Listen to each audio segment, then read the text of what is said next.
आज विश्व गुरु बसवण्णा जी की जयंती है। इसके लिए मैं हमारे पूरे बीदर डिस्ट्रिक्ट, कर्नाटक और देश के सभी जनता को बहुत बहुत विश्व गुरु बसवण्णा जी जयंती की मुबारकबाद देता हूं। और उनके वचन और उनके कल्चर सिस्टम पे हम सब लोग ध्यान से सोचें, समझे और फॉलो करें।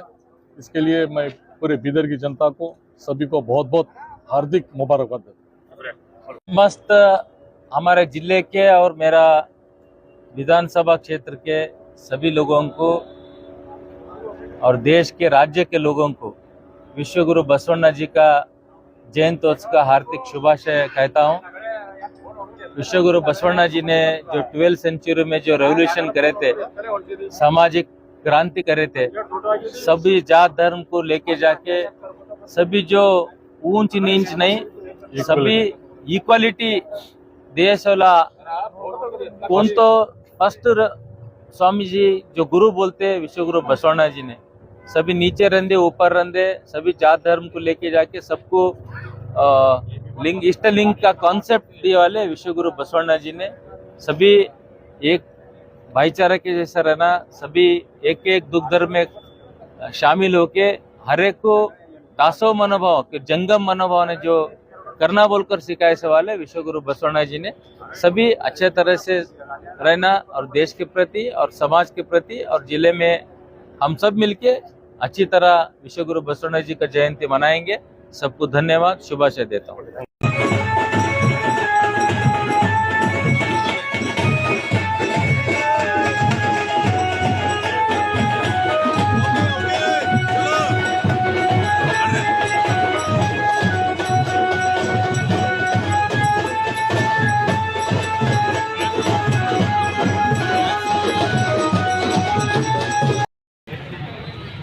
ದಾರ್ಶನಿಕರನ್ನು, ಸಮಾಜ ಸುಧಾರಕರನ್ನು ಸ್ಮರಿಸುತ್ತಾ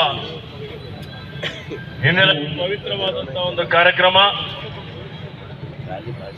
ವಿಶ್ವಗುರು ಬಸವಣ್ಣನವರ 893ನೇ ಜಯಂತ್ಯೋತ್ಸವ। ಈ ಕಾರ್ಯಕ್ರಮದಲ್ಲಿ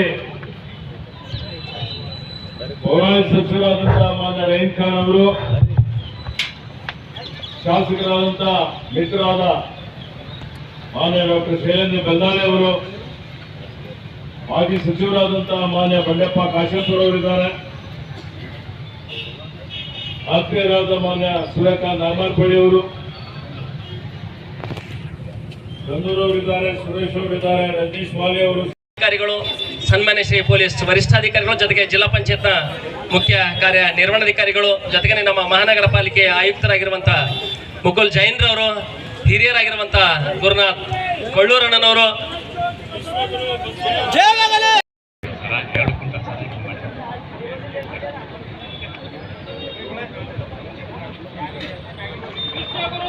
ವಿಶ್ವಗುರು ಬಸವಣ್ಣನವರಿಗೆ, ವಿಶ್ವಗುರು ಬಸವಣ್ಣನವರಿಗೆ ಸಲ್ಲಿಸುತ್ತೆ. ಈಗ ಮಾಲಾರ್ಪಣೆ ಕಾರ್ಯಕ್ರಮದಲ್ಲಿ ಭಾಗವಹಿಸಲಿದ್ದಾರೆ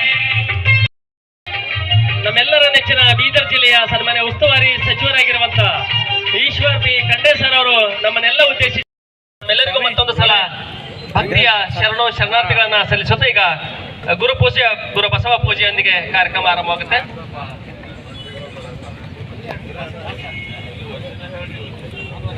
ಇನ್ನೊಂದು ವಚನ ಗಾಯನವನ್ನ ನಮ್ಮ ಸುರೇಶ್ ಸ್ವಾಮಿ ಅವರು ನಡೆಸ್ಕೊಡ್ಬೇಕು ಅಂತಕ್ಕಂಥ ಮನವಿಯನ್ನ ಮಾಡ್ಕೊಳ್ತಾ ಇದ್ದೇನೆ.